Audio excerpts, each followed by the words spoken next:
I'm Diane, and this is the Island Lamb, and this is episode 34, Knitting and Taking Time to Smell the Roses.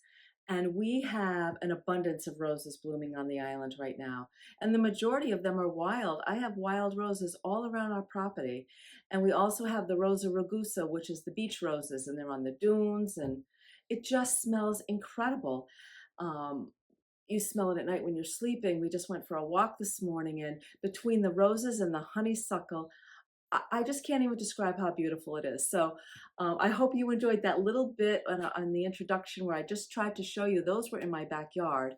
And at the end of this episode, I'm going to include some footage of my secret garden. I did talk about that in the last two episodes. I wanted to wait till the roses were in bloom, and I think it's perfect timing. So if you're interested in that, just stay till the end. But in the meantime, let's get to the knitting. Well, I'm going to start with a piece that I don't have with me because I knit it many years ago, and I ended up giving it to my cousin Catherine, who I just saw. So I went off island to go to my mother's garden club luncheon, and we went to the luncheon. We went out to dinner with my sister-in-law that night. That following morning, I had coffee with my cousins and my aunt. So I just want to say I just spent 2 days with beautiful, graceful, strong, wise women. And I think that's important that we do that. You know, I live on this island, which is lovely, and especially during tourist season, we're kind of a little bit isolated unless we have our friends and family over, because we like to stay home, so we're not in the, we like to stay home quite a bit, so we're not down in the fray. And I have to treat myself and make sure that I spend some time with friends and family in the summer. So that was just a perfect event. It was the installation of new members for the garden club, and they had beautiful Gerber daisies on the tables. And I learned that the zinnia is the flower that they adopted for the club. So anyway, while I was off, I had coffee with my aunt and my cousins surprised me by wearing the beautiful sweater that I had knit and gave to her. It just looks so much better on her. She's definitely thinner and taller and really looks like a model. So I'm including some photos of her wearing that sweater. And I want to tell you a little bit about the pattern. So that pattern I found online years ago, I think before we had Ravelry, but now it is available on Ravelry. And it was Stitch Nation by Debbie Stoller was the yarn company. And the pattern is called the Anisette Cardi. It's number SN0123. And I'll have that in the show notes, but it's easy enough to find on Ravelry. And the recommended yarn was the Stitch Nation by Debbie Stoller. And I know that's not what I used. I used a cotton. I can't tell you exactly what cotton, but you know, we've been talking about cotton. We've been talking about spring and summer knits. I really think as long as you got close to the gauge in the pattern and you liked the fabric, you could use anything you want. You could use 100% cotton. You could use a mercerized. You could use a bamboo. I think this yarn, let's see, this yarn is a wool and bamboo blend. So a wool and bamboo blend. It was recommended that you use a US 6 and a US 7, so that's a 4mm and a 4.5mm, and it's a free pattern on Ravelry. I made it in the same color that the pattern showed. That color looks gorgeous on my cousin Catherine. So thank you, Catherine, for modeling it. And again, it would be a really fun knit for the summer. Yes, there is some patterning and there are some charts, but the charts are very simple. I think you could manage it. It is in pieces, a back, there's a front and a left, and the 2 sleeves, so you are going to have to put it together. So I just wanted to share that with you. I have to tell you another quick funny story too. So you may recognize this sweater that I wore. I talked about it last episode, and it was on the mannequin. And it's a Julie Turgeman design, and it was designed for webs using Valley Yarn. And I used CoBaSi yarn. It's a blend, and I talk about this quite a bit in my previous episodes, so I'll give you that link to that episode as well. So I went off island last Tuesday with my husband. We had a couple of little things we wanted to do, and I made sure I had time to go into the little historic town of Wickford where my local yarn shop is, the Mermaid's Pearl. And I brought some yarn that I had bought when I was at Rhinebeck. I was trying to match that up, and I didn't have luck with that. I did buy some mohair, and I'll talk about that in a minute. But I had the sweater on. Well, when we first went into Wickford, I went into a dress shop and I tried on a blouse And so I'm just telling you that because after I left the yarn shop to go back to the car, this woman was coming down the street fast. She was coming by me, and she stopped me and she said, "Hello, hello, did you make that sweater you have on?" I said, "Yes, I did." So she must have seen me come out of the yarn shop. And I said, "Yes, I did." And she said, "Oh, I love it. And who's the designer?" So I gave her all the information. I said, "Oh, by the way, if you're interested, I talked about this in my last episode on YouTube. I gave her my card." So I started to look down at the sweater and I noticed some of my ends were sticking out, which really surprised me. And then I noticed I was seeing reverse stocking knit, which I know the sweater isn't. And then I realized I had the sweater on inside out. So when I went to the dress shop to try on that blouse, I put the sweater back on inside out and she was like loving the sweater. And I'm like, but it doesn't even really look like this. So I'm wearing it right now.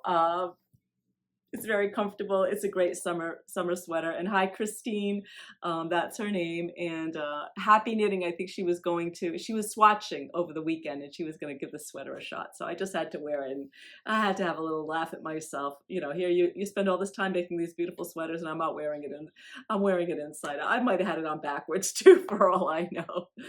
All right, so on the mannequin is a sweater that you saw in the very beginning when I first started podcasting, when I went with and I interviewed my mom and she talked about all the sweaters she had knit over the last 50 years. And I had hoped that I was going to be able to share this pattern with you, but I haven't found it yet online. So I'll keep looking. But again, we're talking cotton, we're talking spring and summer knits. This is a Plymouth Yarn design. You can go online, you can look up Plymouth Yarn, you can see a lot of great patterns, like great cardigans, great summer patterns. I just couldn't find this particular one. But this pattern was called the long sleeve cardigan. If I do find it, I will let you know in my next episode. Maybe you'll have more luck. It was a pamphlet that was put out by Plymouth, and it was the 1865 pamphlet, the long sleeve cardigan, designed by Plymouth Yarn Design Studio. And the yarn they recommended was Plymouth Yarn Covington. That yarn has since been discontinued, but my mother made this one and she made it in Covington. And I'm also showing you some photos. I've made this several times and I've made it in all kinds of yarn. The Covington was a 100% mercerized cotton, an Aran weight. And we know we can find mercerized cottons. We can do cotton blends. You could do a cotton bamboo blend. It would be lovely. The pattern called for a US size 7, which is a 4.5 millimeter. It's a beautiful pattern. But again, if you can't find the pattern, they had a lot of other similar designs. This had the eyelets going down the sleeve. It's going down the back. My mother and I both liked about this is it was flattering. It was the way you're decreasing in the reverse stocking stitch panels between the eyelets. And I think that really made for a very flattering design. It has stocking knit on the sides, but in between the eyelets, it is reverse stocking knit. It is in pieces, a back, a front, a left front, a right front, and the sleeves, and you do have to put it together. But another great, if you don't want to have your arms showing, it would be great to have something like that kind of pushed up. You could wear a little tee underneath it. So I like this style, and I think this is kind of a nice in the evening in the spring, and certainly the end of summer when we start getting some cool nights.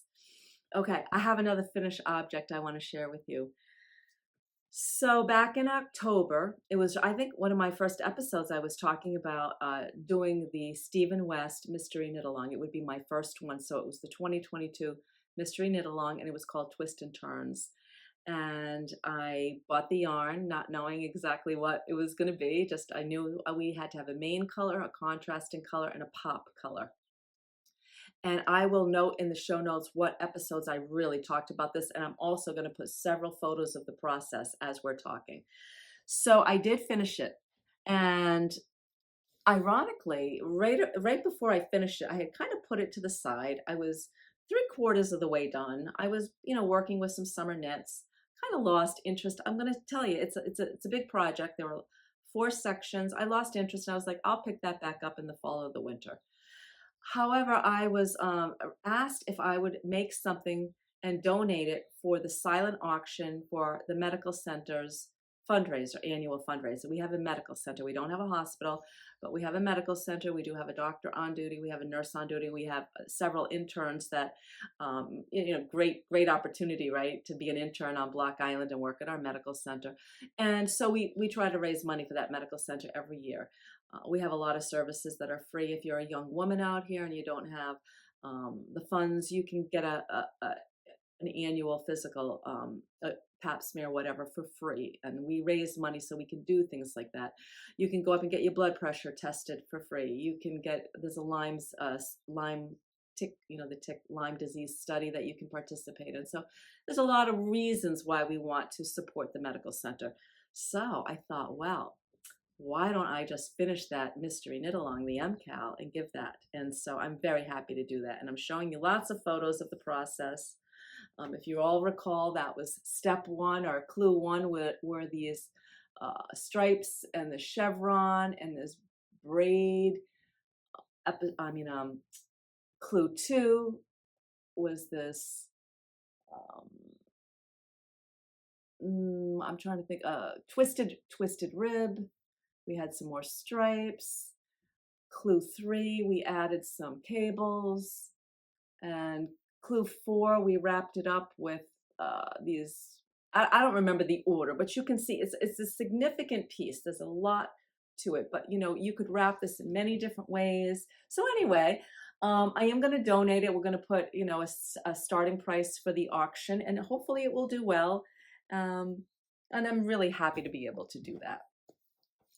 All right, so what do I have on the needles? I showed you, I was wearing it in my last episode. It was called the Everyday Shawl. It's a Coco knit design.